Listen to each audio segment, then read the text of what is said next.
This video is brought to you by Miniature Market. Thousands of board games, miniatures, and paints, discount prices at miniaturemarket.com.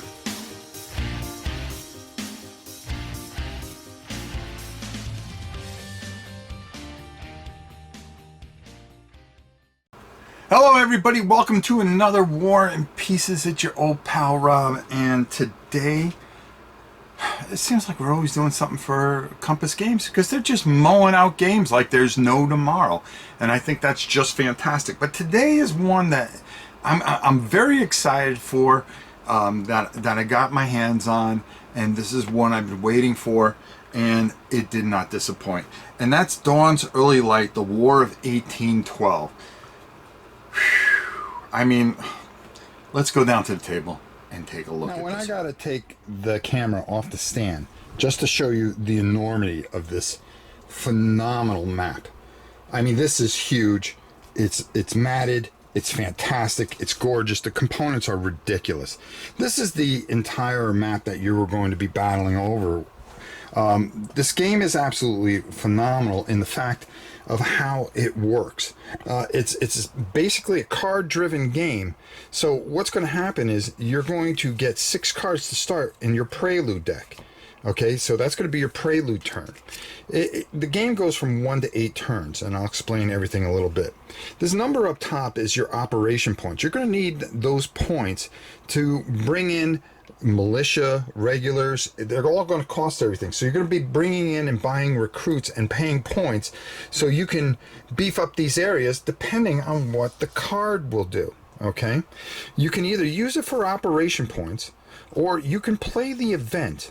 Now, if you use the operation points, and let's say, for instance, this was the Americans' hand, okay?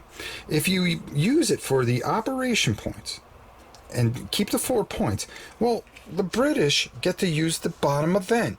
Add 1 Indian force in each of the 4 different Indian regions. The regions are all broken up into the British and the Indian landscape, as well as you can see, the U.S., which is the blue.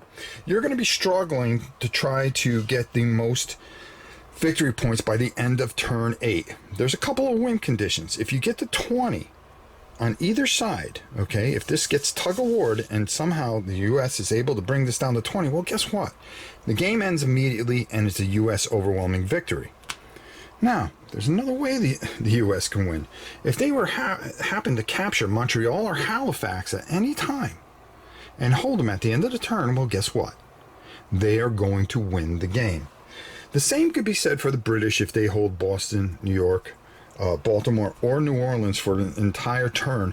At the end of a turn, they control those. Guess what? Game over. Great Britain victory. There's a whole bunch of different things because these cards are going to try to change things. As you can see here, this particular event, it could be used by either side, okay?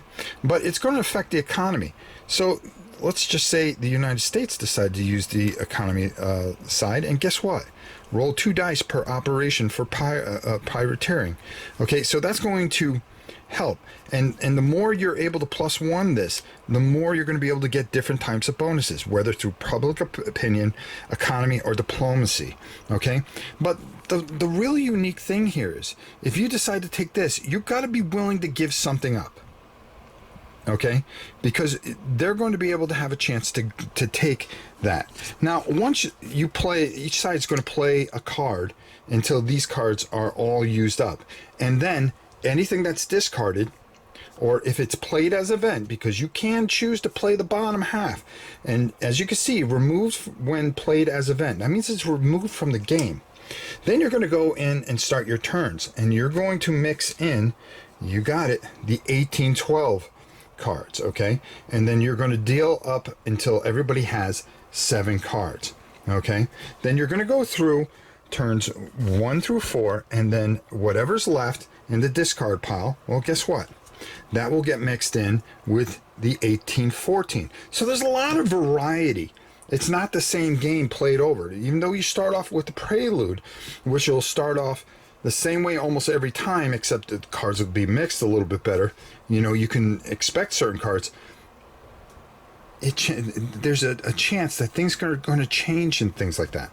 Now, as you can see, you're going to be trying to build up these regions, and you're going to try to move in. Now, if you have control of the gateway, all right, you're going to be able to move your units in here. So, for instance, right here you have regulars versus militia.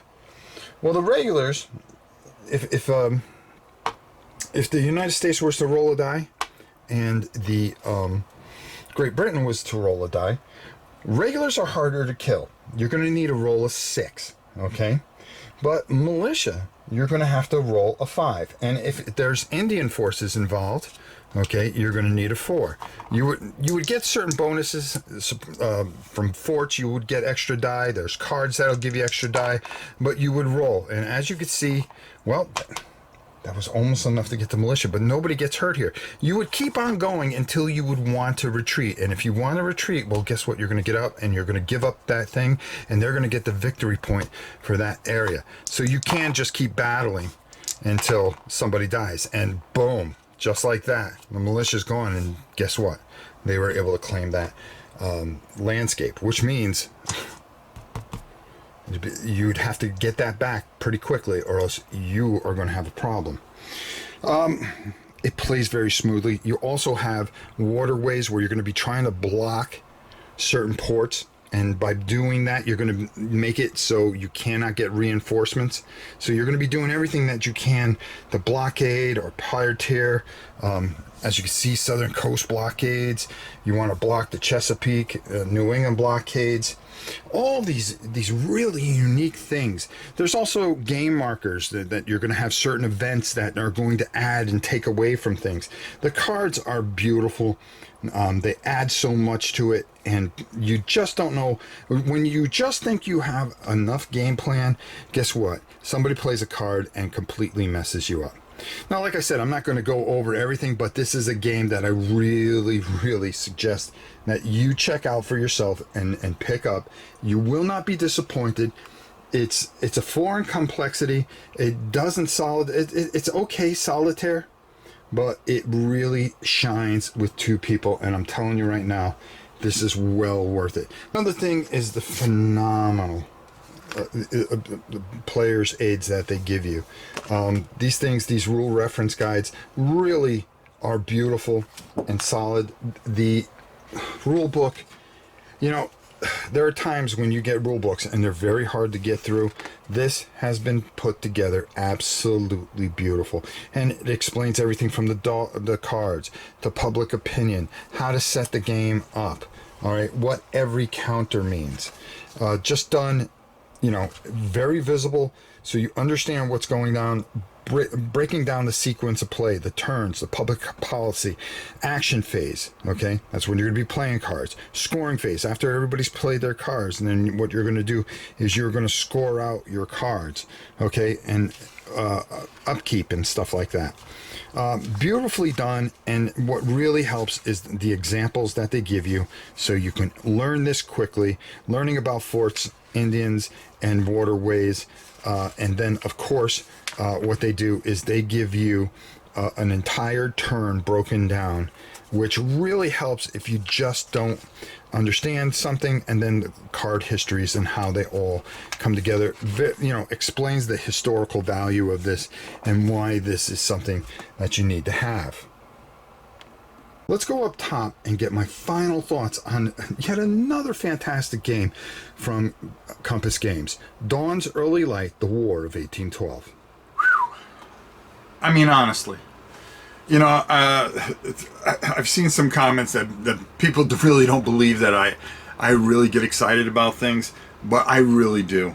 And this one, I'm telling you, if you go out and you purchase, either go to compassgames.com and get it, or wait for it to come to Miniature Market, which it should be there soon.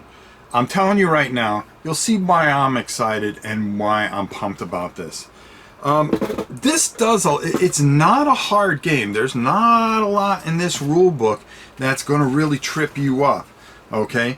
I love a couple things that this does, and that's doing the prelude and then going into your turns, which is the year 1812. and then playing those cards, and depending on how you play those cards, you can actually end up discarding it or making it leave the game totally. Okay, there's a couple different ways to lose these cards, and then being able to play and outthink, what are you willing to give up? That's what it's almost like. If you go after the operation points, well, then you have a chance, especially if it has nothing to do with your particular side, whether you're Great Britain or the United States. You can end up giving something to get something. And are you willing to give that up and put yourself in a weird position? The other thing is how you apply pressure, and you can force somebody out of their game. I think that's one of the most fascinating things about this, is you can lose the game on a couple different fronts. Of course, if you get 20 points, you are going to win the game and the other team's going to lose. So you're constantly struggling over victory points. But if you're not careful and you're the British and you lose Montreal and Halifax, well, guess what? Game over. American victory. The same could be said for Great Britain. If they're able to press their advantage and take Boston, New York, Washington, or even New Orleans at the end of a turn, well, again, game over. So now you have this vast area if you're playing the U.S., and you have to protect it, and where you can generate enough recruits.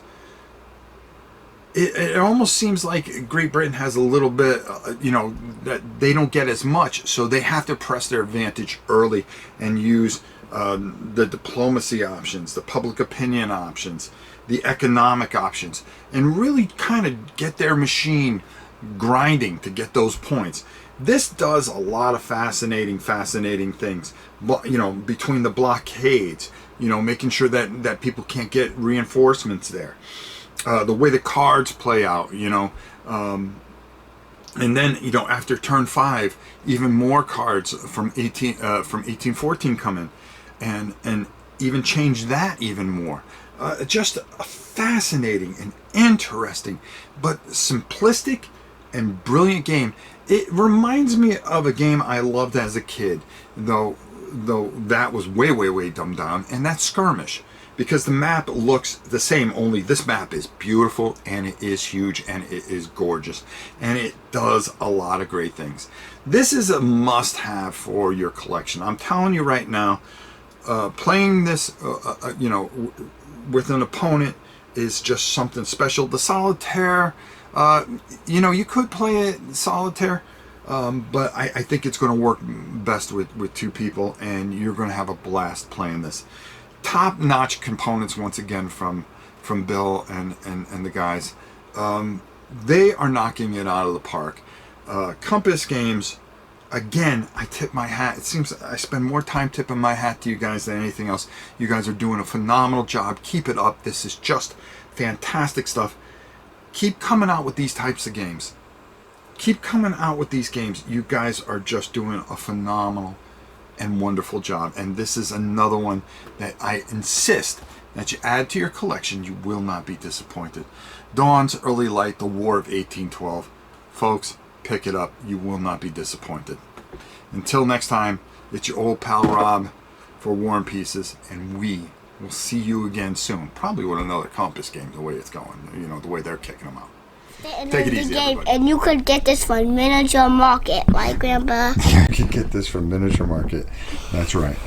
Yeah, everything you need. Bye.